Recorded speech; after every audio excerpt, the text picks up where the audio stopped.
여러 용도로 반도체 수요에 대한 증가가 굉장히 좀 빠르게 이루어지고 있다 보니 저는 아직도 2차 전지 시장은 개화기에서 이제 막 성장기에 들어갔다라고 봐요. 모든 산업이 개화기에서 성장기로 지날 때 출렁이고 성장주, 가치주를 가리지 마시라. 지금은.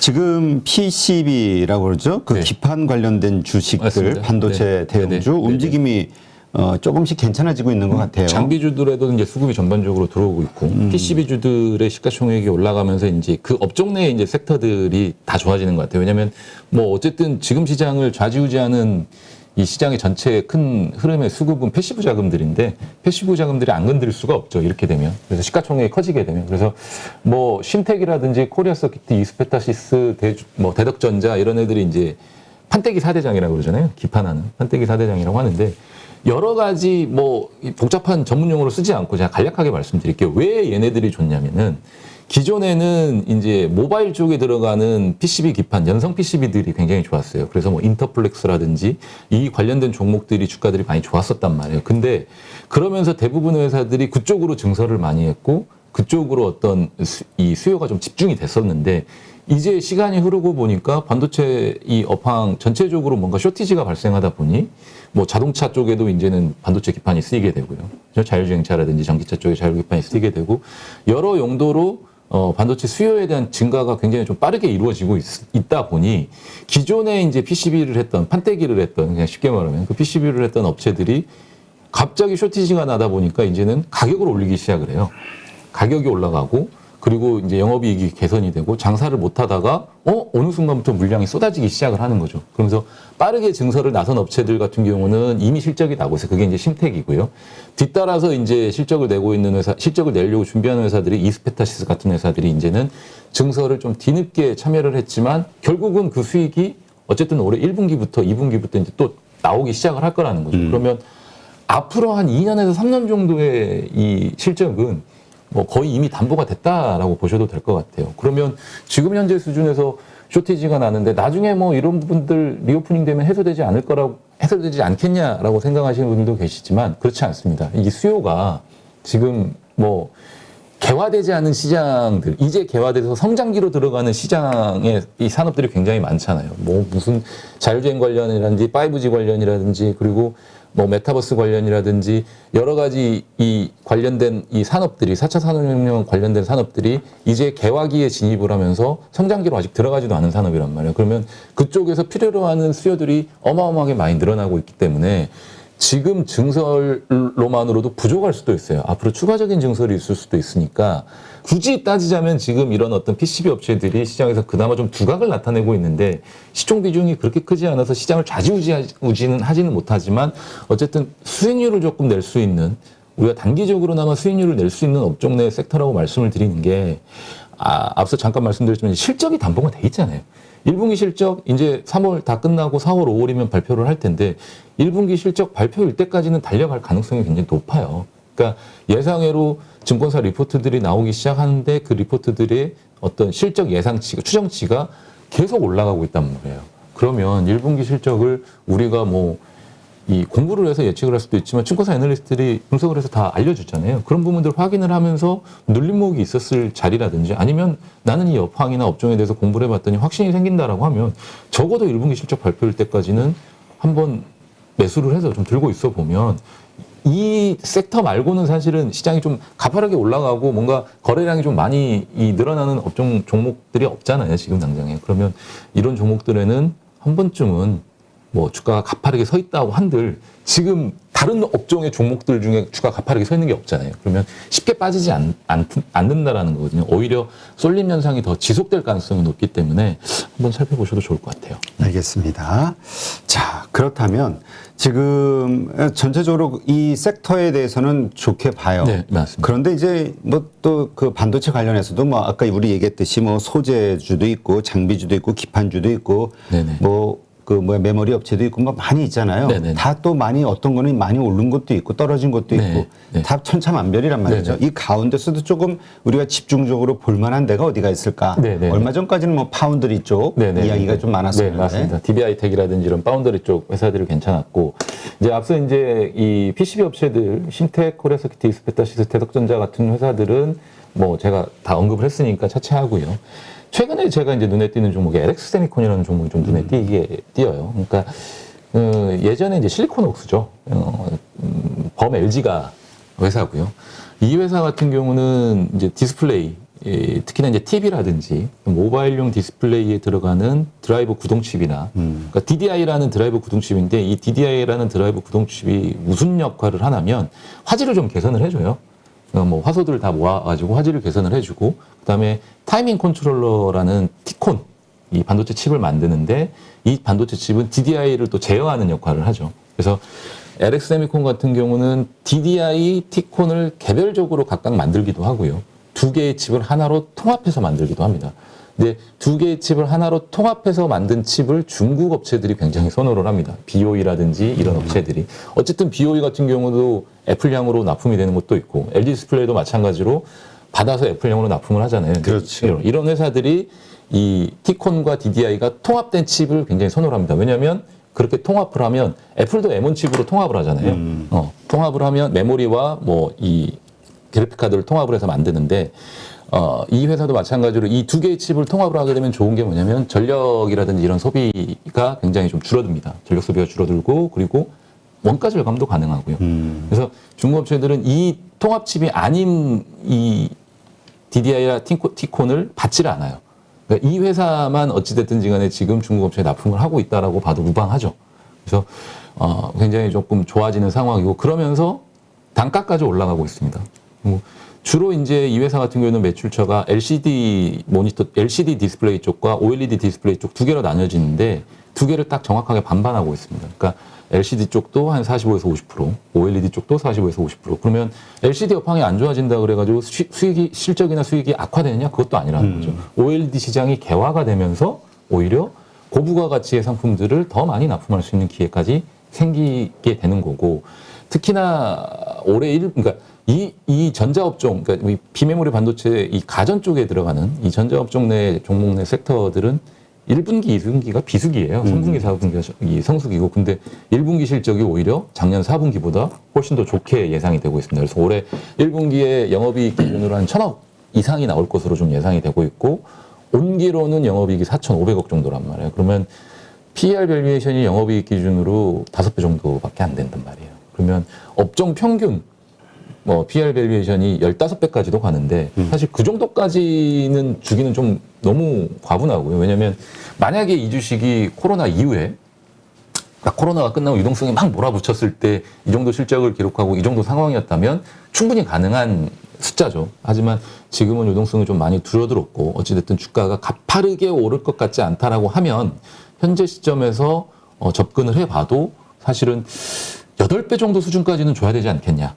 PER 밸류에이션을. 그러면 PER을 8배까지 준다고 하면 주가가 대략 22만 원 언저리거든요. 22만 원을 좀 넘어가는 수준인데, 전고점 대비해서 16만 8천 원에서 실적 발표하고 30% 정도 조정을 받고 최근에 조금 올랐는데, 여기서도 충분히 진입을 하셔서 22만 원까지는 트라이를 한번 해보자 라는 관점으로 좀 말씀을 드리고 싶습니다. 알겠습니다. 자, 우리 LG 에너지 솔루션. 참 이거 애증의 애증의 주식이죠. 진짜 개인 투자자분들은 시장이 망가진 가장 큰 이유로 그렇죠. 예, 네, LG 맞습니다. 에너지 솔루션의 수급 때문이라고 보기도 하니까. 자기 주식뿐만이 아니라 이 주식으로 인해서 패시브 자금들 왔다 갔다 하고, 이 ETF 관련해 가지고 자금들 왔다 갔다 하면서 이게 6월까지 계속 이어지거든요. 이 지수에 편입되고 이런 부분들이. 이것 때문에 굉장히 좀 개인 투자자분들이 고민이 많으시죠. 이 주식을 갖고 계신 분들도 계시고. 네. 그러니까 이제 결국은 계속 상승할 수 있을 것이냐. 네. 지금 이제 많이 하락이 됐고 네. 반등을 하고 있는 과정인데 네. 네. 어떻게 보세요? 저는 장기적으로 봤을 때는 좋게 봐요.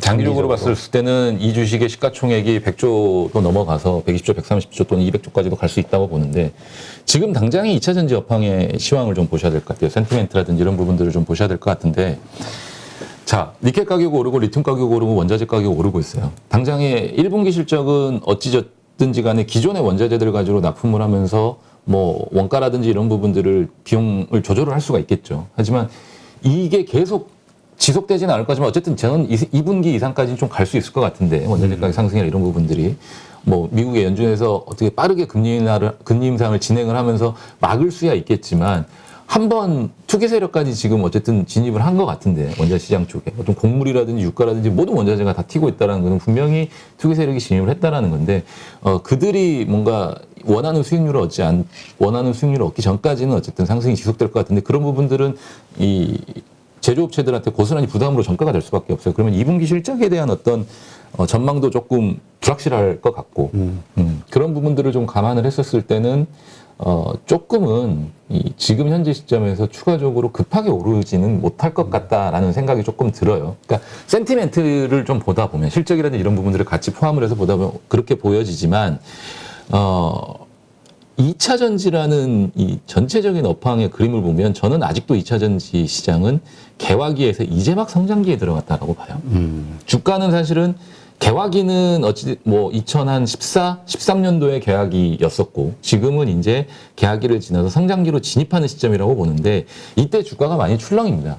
모든 산업이 개화기에서 성장기로 지날 때 출렁이고 또 거기서 잘 참으면 주가 성장률이 가장 큽니다. 성장기 이 시장에서. 성숙기로 진입할 때부터는 주가 수익률이 좀 떨어지기 시작하죠. 하지만 지금 상태에서는 개화기에서 성장기로 진입하는 시기이기 때문에 오히려 이 변동성을 잘 활용을 한다면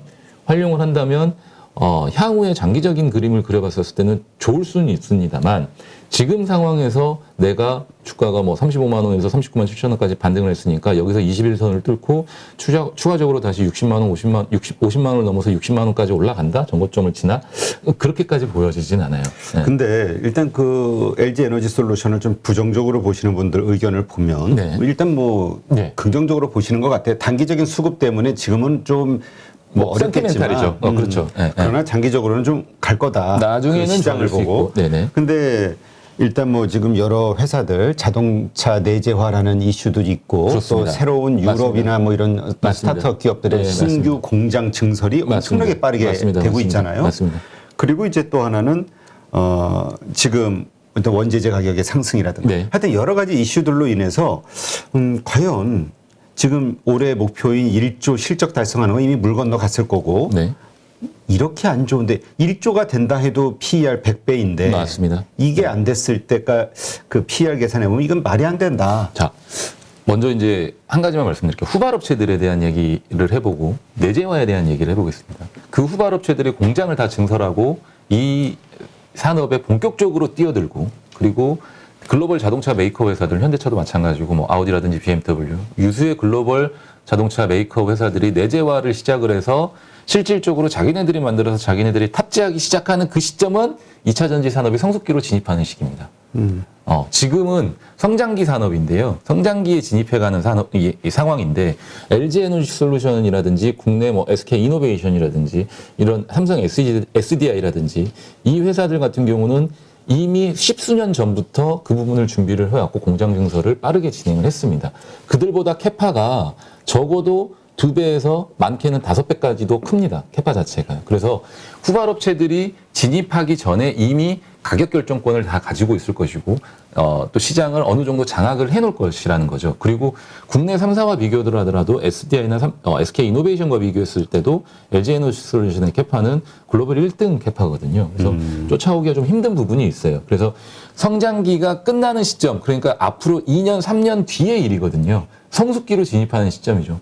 그 시점이 됐었을 때는 어떻게 보면 LG 에너지 솔루션의 주가가 썩 재미가 없을 수는 있는데 그 시점이 될 때까지는 제가 봤었을 때는 충분히 매력도가 뭐 충분히라는 말은 좀 단어는 좀 제가 빼겠습니다. 매력도가 어느 정도는 지금 시점에서도 눈에 보여진다라고 좀 말씀을 드리고 싶어요. 네. 충분히를 빼는 거 보니까 약간 이제 발을 좀 뺀 거죠. 살짝 뺀 거죠. 살짝 빼긴 하는데 왜냐하면 그 시점을 제가 어느 시점인지는 모르겠어요. 왜냐하면 그 성장기에서 이제 개화기로 진입하는 시점 또는 성장기에서 성숙기로 진입하는 시점이 어느 시점인지는 모르겠는데 그게 2년이 될 수도 있고 3년이 될 수도 있고 또는 길게는 5년이 돼버릴 수도 있단 말이에요. 그렇기 때문에 너무 이 주식에 뭐 매진할 필요도 없겠지만 아예 관심을 안 가지지도 못하는 어떻게 보면 좀 시장에서 계륵 같은 주식이 수밖에 없잖아요. 시가총액도 크고 업종 내의 비중도 큰데. 그렇다면 어쨌든 장기적으로 그렇게 좋다고 본다면 네. 그러면 지금 삼성 SDI가 됐든 SK 이노베이션이 됐든 지금 상당히 저평가 논란도 맞습니다. 있잖아요. 네네. 이 주식들도 괜찮게 본다고 봐요. 저는 2차전지 업종 자체는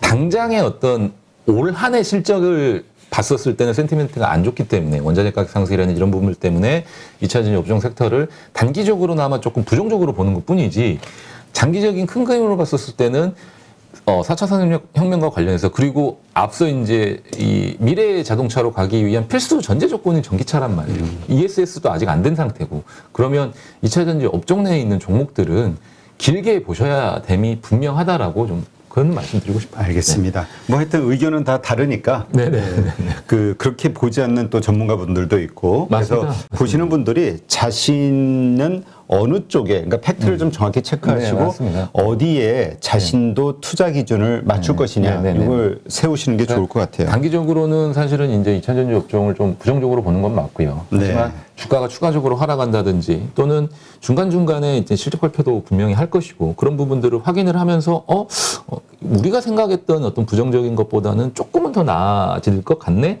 라는 어떤 그런 부분들이 확인이 될 거라는 거죠. 그런 것들을 확인을 하면서 접근을 하시라라는 거죠. 알겠습니다.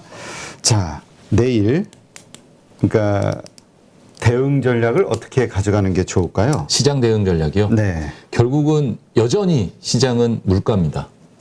여전히 물가와 금리 이 두 가지만 가지고 시장에서 움직이고 있습니다. 그러니까 제가 지난주에도 말씀드렸지만 지난주에 나오고 나서 유가가 계속 하락을 했어요. 지지난주에 나오고 나서. 그래서 보시게 되면 유가가 뭐 110불 요 밑에까지 조금 하락을 하다가 어제 또 7%가 급등을 했단 말이에요. 그러면서 이제 미국 시장도 사실 좀 흔들린 거예요. 많이 빠지진 않았지만. 그러니까 유가가 112불까지 또 올라왔단 말이에요. 그러니까 이게 100불 미만으로 언더로 빠졌다가 다시 112불까지 올라와 버리고 여기서 만약에 또 다시 추세를 만들어 버리면 시장에 또 변동성을 만들어 버릴 수도 있어요. 물론 그게 전쟁 이슈일 수도 있고요. 투기 세력들이 진입을 해서 이 유가를 뭐 흔드는 걸 수도 있겠지만 이 부분을 좀 잘 살펴보셔야 될까요? 어찌됐든지 간에 우리나라 같은 경우는 국내 증시에 속해 있는 종목들은 중간재를 만드는 제조업체란 말이에요. 유가나든지 다른 원자재에 굉장히 민감할 수밖에 없습니다. 실적들이. 그러면 이 부분을 잘 확인을 하셔야지만이 추가적인 수익률을 올릴 수도 있고 그렇다고 해서 농산물 가격 급등한다 그래가지고 비료주들 갑자기 확 쏠려가고 농기계주들 갑자기 확 쏠려가잖아요.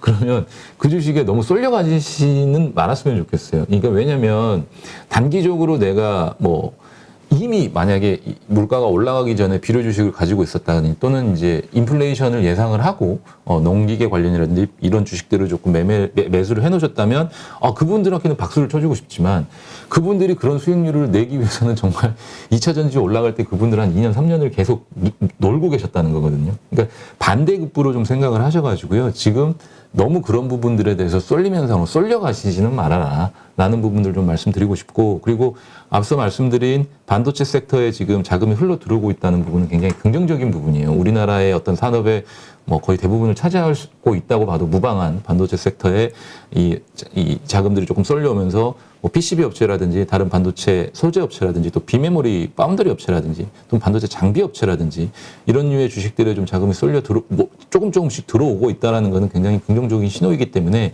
그쪽 관련된 업종 내 섹터 종목들도 좀 잘 살펴보셔야 될 것 같고요. 성장주, 가치주를 가리지 마시라. 지금은. 왜냐하면 명확하게 시장이 지정해 주진 않았어요. 그거는 러시아 전쟁 이슈가 있을 수도 있어요. 그런 부분도 있을 수 있는데 금리 인상기라고 해서 이제는 실적이 나오는 가치주를 해야 돼. 저평가되어 있는 가치주를 사야 돼. 자칫 잘못하다가 6개월, 1년 노르실 수도 있어요. 그리고 이제는 금리 인상하니까 성장주 사면 안 돼.